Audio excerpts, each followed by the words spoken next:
morning and welcome to Market Insights. I am Lovina Emma. Most of the time on the program, we have talked about challenges facing Nigeria's transportation sector. But today, we're going to look at a potential solution, and that's the CNG-powered buses.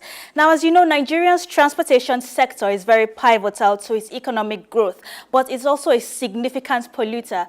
That's the buses that use diesel or fuel. We've seen all these things when we move around on the streets of Lagos or in any other city in the country. We've seen these buses bringing us a lot of black-colored gases, and it's also affecting commuters and also other transportation users. So that being said, the diesel-powered buses contribute to a lot of pollution and health issues and also environmental degradation.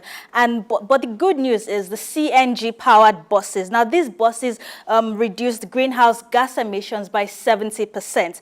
But what about the economics of using CNG-powered buses? Now, CNG is cheaper, apart from the fact that it's cheaper than diesel. It also saves operators over 40% on fuel costs. In addition, this will also translate to lower fuel costs for the bus operators and also for lower transportation costs for passengers too, and also increase profitability for the operators of buses, which is what most of them would want. So this morning, my guest and I were going to be examining the long-term impacts of using CNG-powered buses in Nigeria's transportation sector.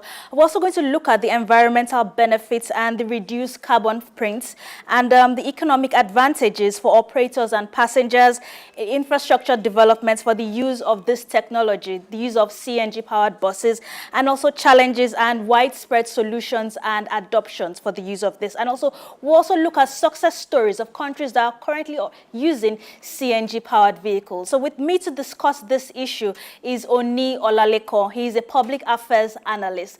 So welcome to Market Insights, Oni Olalekan. It's my pleasure to be here this morning. I'm glad you're here with us. Thank you.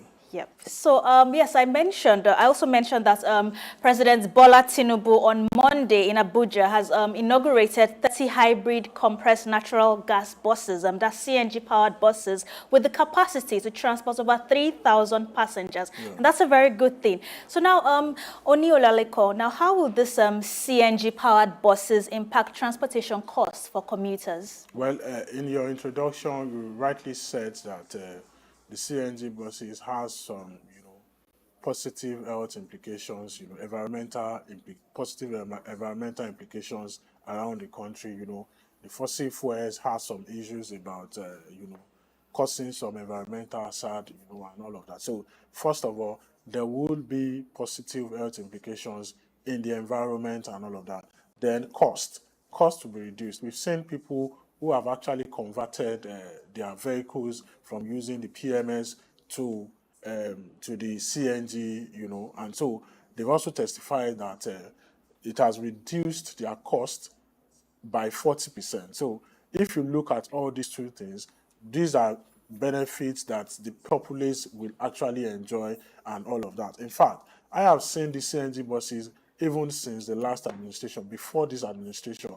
If you go to Ogun State very well, Ogun State has the CNG buses plying their roads, and it's been effective since all these times. And so what this administration is trying to do is that to encourage people to convert their vehicles or their cars or their buses or whatever automobile they are using from using petrol, which is also called PMS, to CNG. And this will, like I said earlier, will also have some positive effects on the environment, and also reduce cost of transportation and cost as well in general. So these are some of the advantages I think this will bring. Yeah, I like that. You said that very well. Well said. Yes, it has a lot of advantages, yes, which is what most of us also want. Yes. Okay, yes, I mentioned to the operators lowering the use of the cost of buying petroleum all the time, which is also an advantage. But looking at all of that, what other economic opportunities arise from investing in the CNG infrastructure? Well, what it also creates is employment. If you look around now, if you go around, the federal government has, launched many CNG establishments around the country. I think last month or so, they have created over 100 CNG establishments where people can go. First of all, these are the steps. Mostly what we have in Nigeria are vehicles that uses PMS. So what you need to do is that if you have a vehicle that uses petrol, the first step is for you to do conversion from a petrol vehicle, a vehicle using petrol, to a CNG. That's the first step. And so we have conversion centers around the country. What that means is that for the conversion centers, definitely we are going to have Nigerians working in those conversion centers across the country. So what that means is that there are employment opportunities coming with that initiative. Because if you have a center, at least you have 5, 10 people working in that center to ensure that your conversion is done. That's one. We also have, secondly, is that by the time we now have all these vehicles, gradually as they are being integrated into our transportation sector, what it means is that you're also going to have stations whereby people can go and refill their vehicles. What that also means is that it creates more employment for the people of Nigeria. So these are some of the advantages, and in turn, there are economic advantages. When people are able to, get job opportunities, what it means is that their economic life is transformed. They have a job. They can also, have an income, and so on and so forth. Okay. That's something we're all looking forward to, because we all want to Yes. see a positive turnaround in our economy. Definitely. Yes. Okay. Now, let's look at still on the infrastructure. Now, what infrastructure challenges does Nigeria need to overcome to successfully implement the CNG buses on a large scale? Don't forget that what we said was that what CNG, the full meaning of CNG is compressed natural gas. Yes. Even though Nigeria has this gas in abundance as natural resources, there needs to be processing of the gas. It doesn't just come raw that way.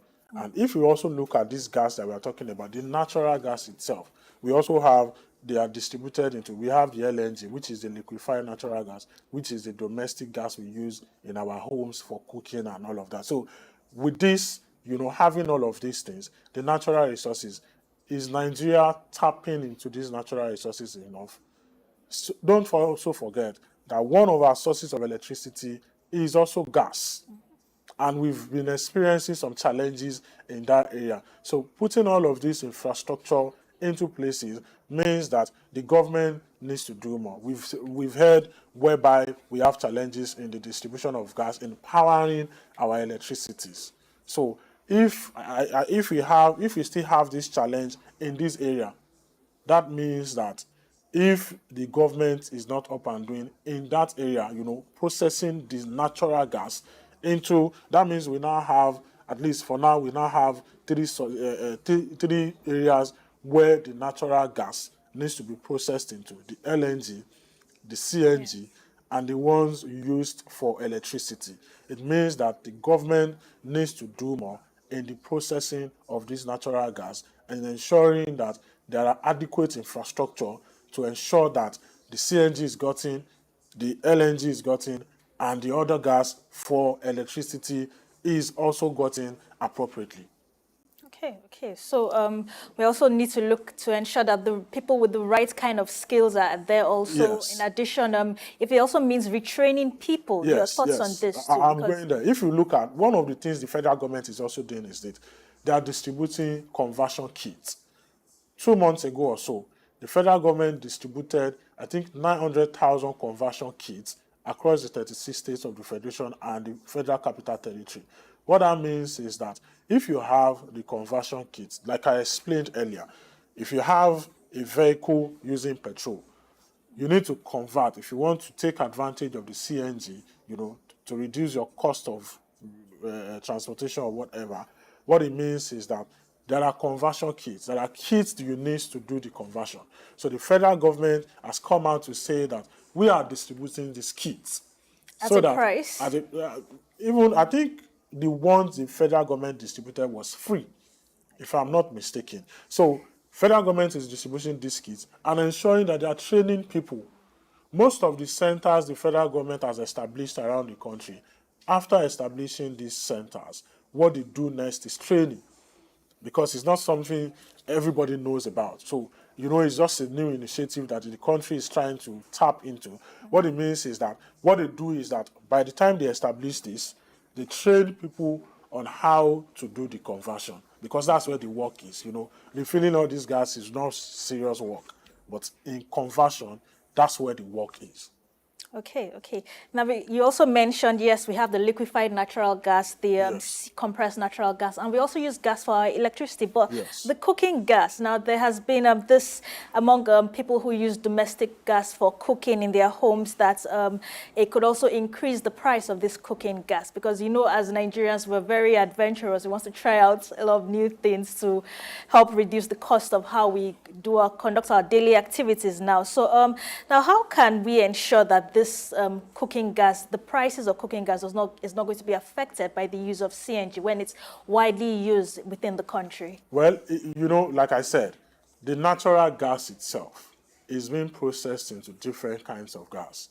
So what it means is that the CNG, which will be used for vehicles, is actually different from, you know, it's just like crude itself. You know, from crude, that's where you get PMS, that's where you get diesel, that's where you get even kerosene, and so on and so forth. So what it means is that what you have as the natural gas is being processed into different things, the CNG, the LNG, and the... So I don't foresee presently that the usage of, you know, this new introduction and new initiative of Nigerians using CNG will affect the price of the cooking gas. I don't foresee that, because, you know, and another angle, just like I have said earlier, the government needs to put in place adequate infrastructure to ensure that, because as it is now, as we are going to be having all these CNG buses or vehicles around the country, what it means is that there will be some sort of pressure on our natural gas. Yes. Because the usage now, you know, is higher. You have to process into CNG now, which we really don't have before. We really have little vehicles, little amount of vehicles, little number of vehicles using the CNG. But now that we are moving into that era of CNG buses and all of that, what it means is that there will be some kind of demand, higher demand, on the processing of our natural gas. And that's where the government also needs to put into, you know, money, funding into our infrastructure, gas infrastructure, to ensure that the cooking gas doesn't really go up. It doesn't, because of the usage of the CNG, it doesn't affect the price of the cooking gas. Okay, yes, a lot needs to be done to Yes, by achieve the this now. government. So would you I believe. recommend price fixing? Yes. Well, price fixing can be done just like we have it in PMS. You know, there are regulatory bodies doing all of that. And that's where we have some of the, we have agencies that are definitely in charge of the gas as well. So government needs to, just like you have the price of PMS, even though now that the market is, the sector is deregulated, we have, but definitely you still have an official price of PMS. So regulation also needs to come in. And if you look at it, I don't know, if you go to, I think some weeks ago also, the Ogun State governor commissioned some electric bikes. I don't know if you're aware about that. Yes, we are. Commissioned some of these buses, electric bikes, and all of that. So going into that, which also means that this is a step higher than the CNG usage. As the country is trying to move into this CNG usage of vehicles and all of this, we also have another stage of electric bikes, electric vehicles, and all of that. But for me, I have thought and sat down about these electric vehicles. Do we have enough resources or infrastructure in place to ensure that we have this kind of initiative in Nigeria? It's a big question for me. So if you have, I think that the government should first of all focus on the CNG, so that by the time you integrate it, people are already, receiving the idea of these CNG buses across.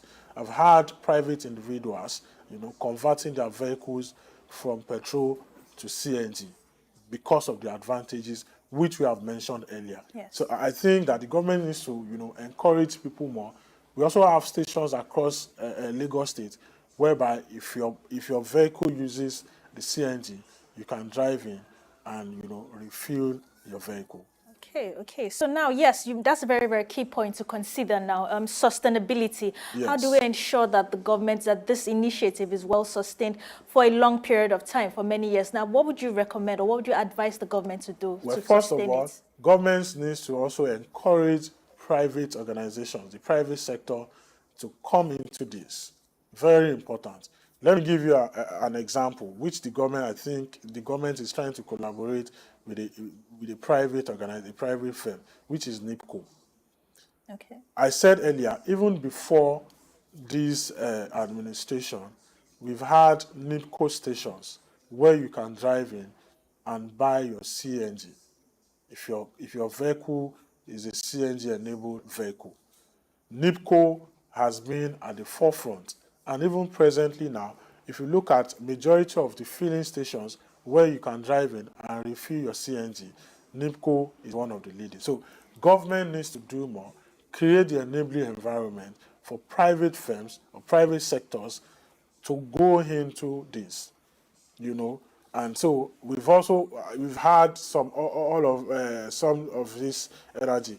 There's one mobile filling station in Lagos around Agidingbi. They already have by the side, in that filling station where they sell PMS diesel and all of this, by the side they have a CNG pump where you can drive in and buy your CNG. So government needs to encourage private organizations, private firms to invest in this so that, as time goes on, we will definitely have more vehicles on the road in Nigeria using CNG. They should not have issues. It shouldn't be something that if you stay maybe on the island, for example, or you stay somewhere else, you don't need to drive very far before you can refuel your vehicle.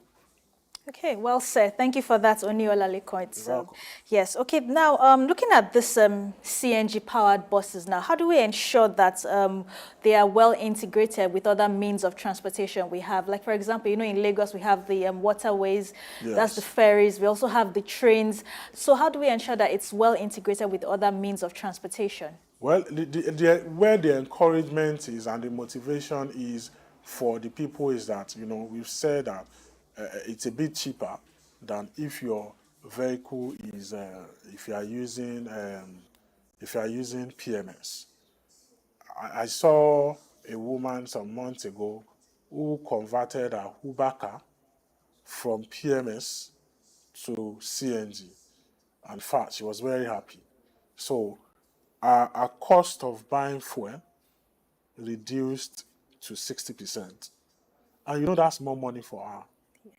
So because the fact that she now has a 40% reduction in what she uses to refill her car or to refuel her car doesn't mean that her Uber rate will reduce. She still collects the same money. What that means is that there is more profit for her. But what the government is actually trying to do is this. Government is trying to ensure that the cost of transportation reduces. So Nigerians also need to collaborate with the government. What that means is that if you now have a CNG-enabled vehicle or car, government is saying that since there's reduction in your cost of refilling your car, you should also try, reduce what you collect from the people. In Lagos, we have downfall buses who has converted to CNG. But do we have those downfall buses? Have they reduced what they are collecting from Nigerians? Yes, and that's That's very what key. government is trying to do, to see that, okay, Nigerians pay lesser for their movement, either within the city or interstate and all of that. Innocent Vehicles is also doing some of these things. Some of the vehicles or buses they are doing, they're ensuring that it's CNG enabled. And the government is also trying to bring in buses and all of that. Apart from the conversion center, government is trying to encourage automobile companies to even, assemble and manufacture vehicles that are CNG enabled. So that the goal, like I said, major goal is that so that cost of transportation can reduce, so that Nigerians can move around at least in a cheaper way, so to speak.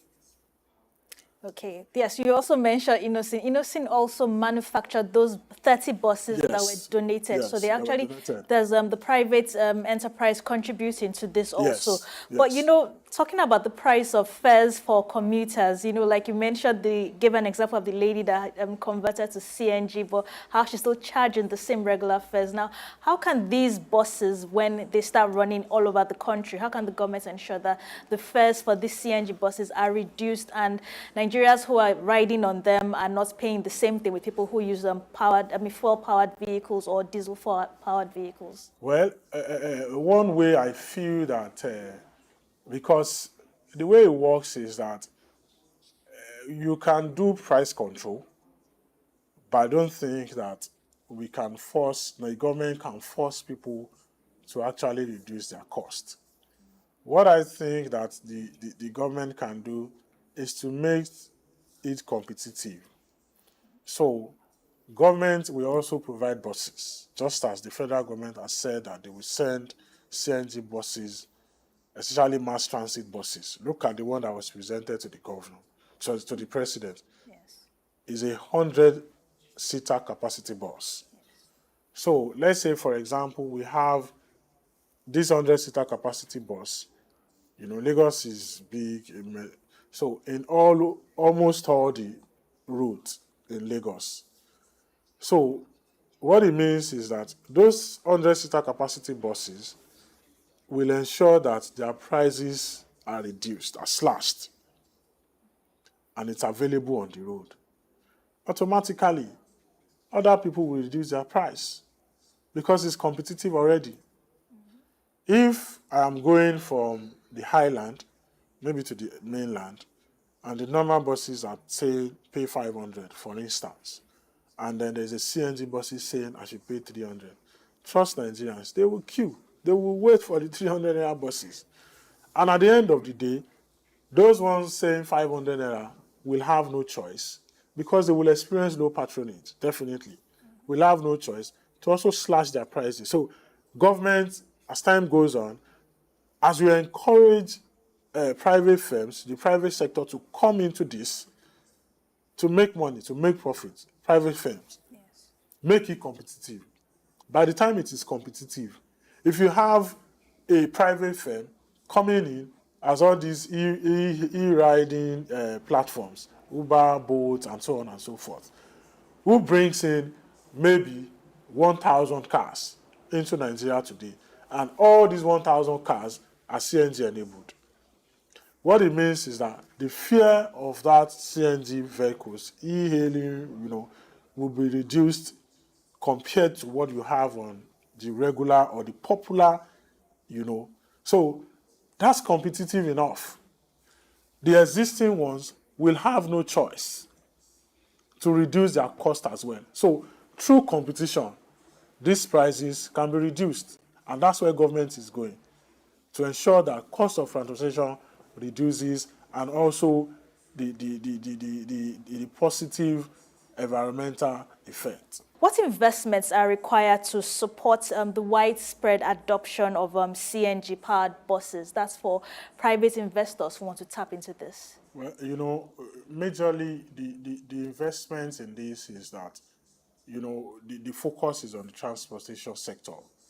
And, just like you said, you mentioned some of these, what we have in the transportation sector. For example, in Lagos, we have Yeah, the the trains, Danfo, the yeah, the trains, trains, and the all of that. ferries, all So, of that, yeah. and I also mentioned before we left for competition's sake that, when we have in Lagos, we have the regular Danfos, we have the e-hailing rides, which are the Uber, the Bolt, the InDrive, and so on and so forth. We also have the BRT buses, so to speak, the one owned by the Lagos State Bus Services Limited, Yes. LBSL, and so on and so forth. So these are opportunities for private sector to come in.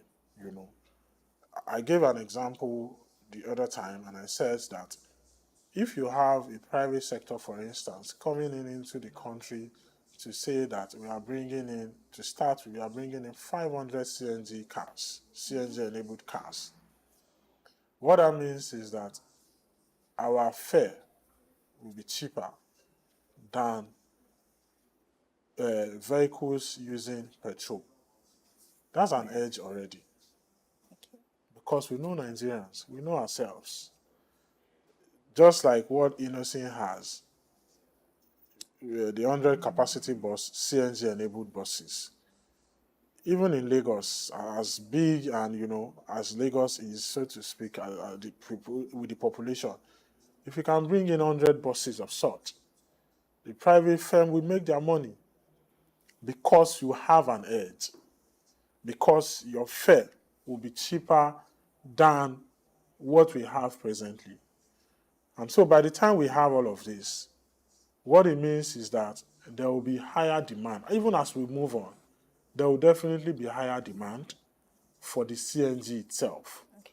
What that translates into is that we need more stations where people can drive in and buy their CNG into their vehicles.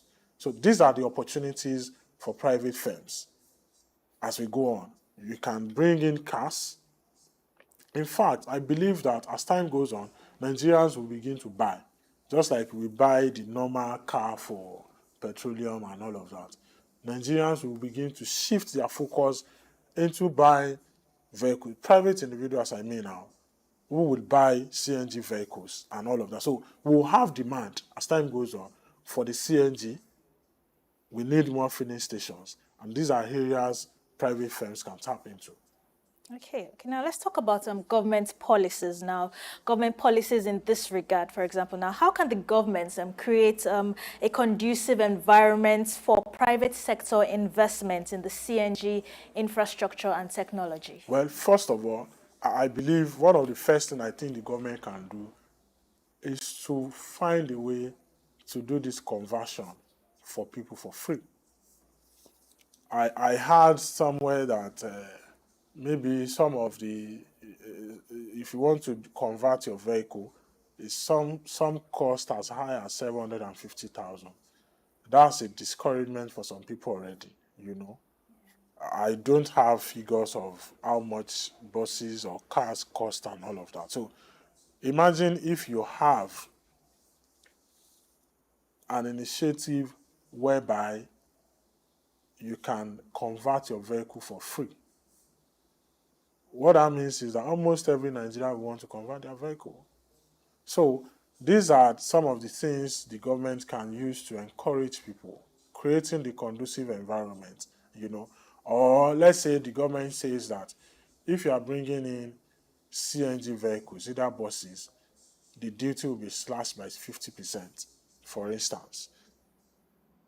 So these are some of the things that the government can do to encourage people in this industry.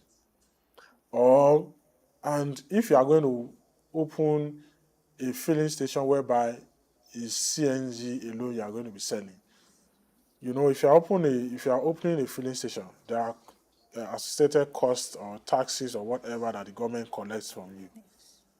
Government can say that instead of you, maybe for example, you pay 1 million naira regularly, we slash it by 50%. Just to encourage people, slash duty on CNG vehicles, and so on and so forth. Or if you have an e-hailing company and you operate like 50 vehicles, instead of you paying so amount as tax, we'll slash your tax. So people, private sector or private firms, we want to invest. Almost all Nigeria, we even want to bring in CNG vehicles from abroad. Everybody wants to buy because the duty is cheaper than if you are bringing a PMS. Okay. So these are the things I feel that the government can do to encourage people to switch. Okay, now let's talk about this. Looking at, for example, Lagos State now, we have seen the traffic situation in the state, and some analysts have attributed it to too many vehicles being on the streets, being on the roads. Now, with the adoption of CNG, particularly in the commercial buses now, there are more CNG-powered vehicles. Do you foresee a situation whereby private car owners will keep their vehicles at home because they know that, okay, there are effective buses running on the roads so they don't have to everybody doesn't have to drive out with their cars to reduce Nigerians don't traffic? keep vehicles at home. We don't keep vehicles at home. It's us. Even if you bring in 500,000 mass transit buses, Nigerians still want to drive their car. But You know, it's a people, status yes, thing. yes, but people say the buses take too long, or maybe there are issues with the buses. That's why they have to drive themselves. But if there are Well, effective buses moving on all these routes, will they really need to drive if you look at themselves? us, it's our thing. The status symbol for us in Nigeria. Everybody wants to drive.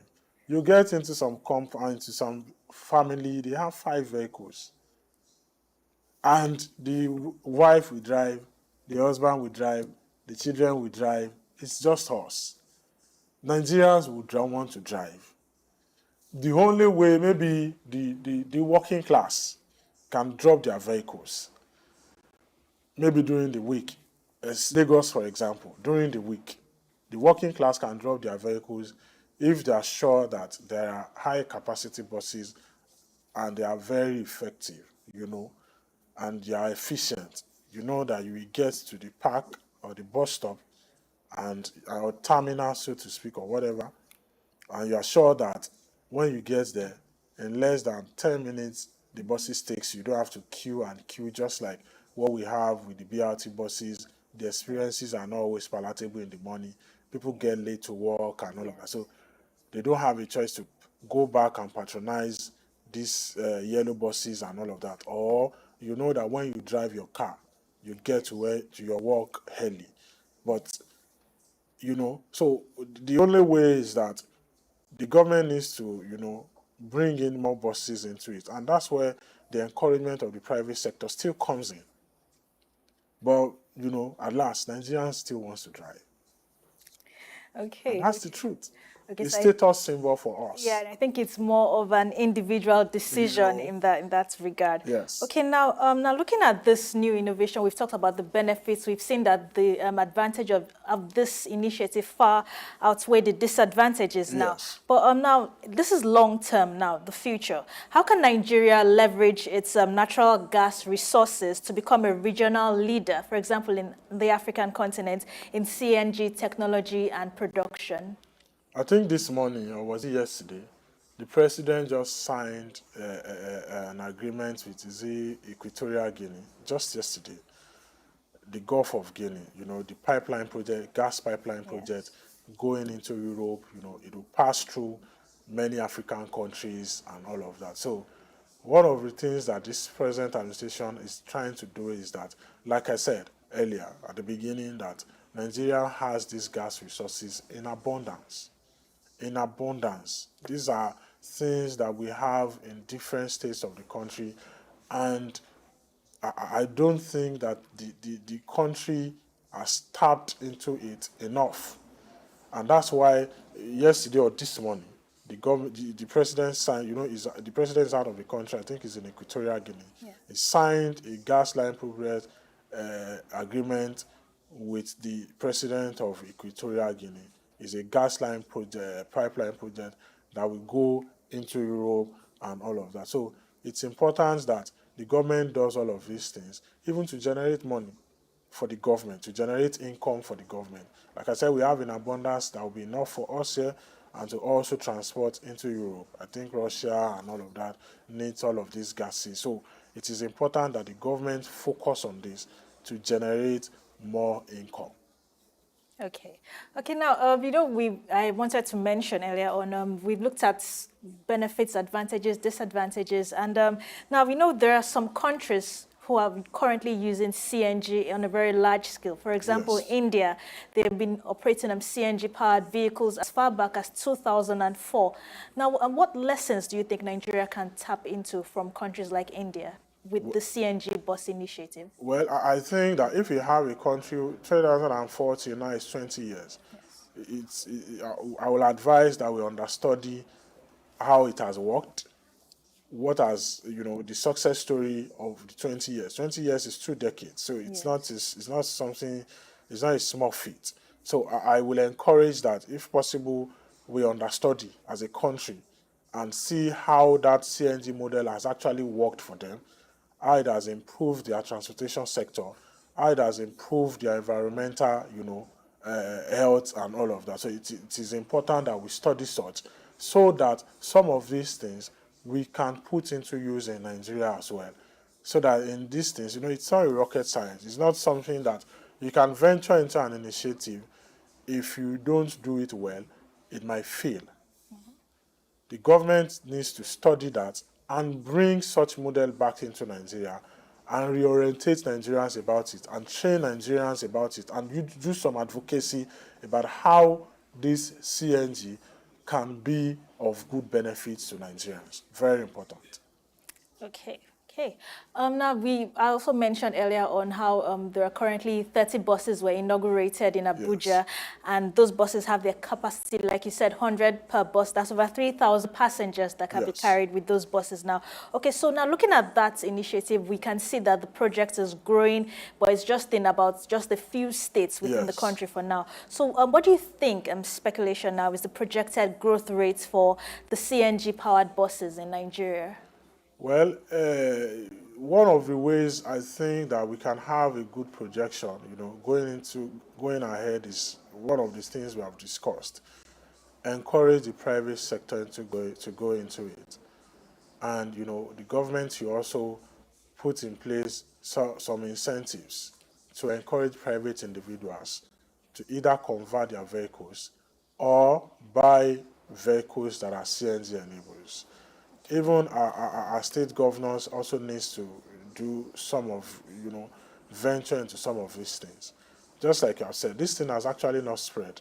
Maybe once you leave Abuja, Lagos, maybe Port Harcourt now, And Ogun and States, like Ogun you said. States, just like I've mentioned.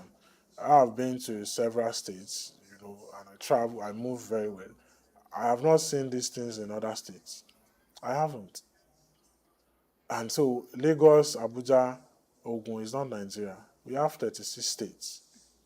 If you remove those three, that means you still have 34 states or 33 states or so, Yes. who have not bought into this idea.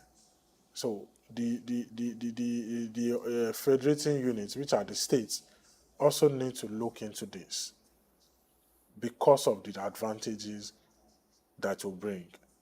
The positive environmental advantage and the cost.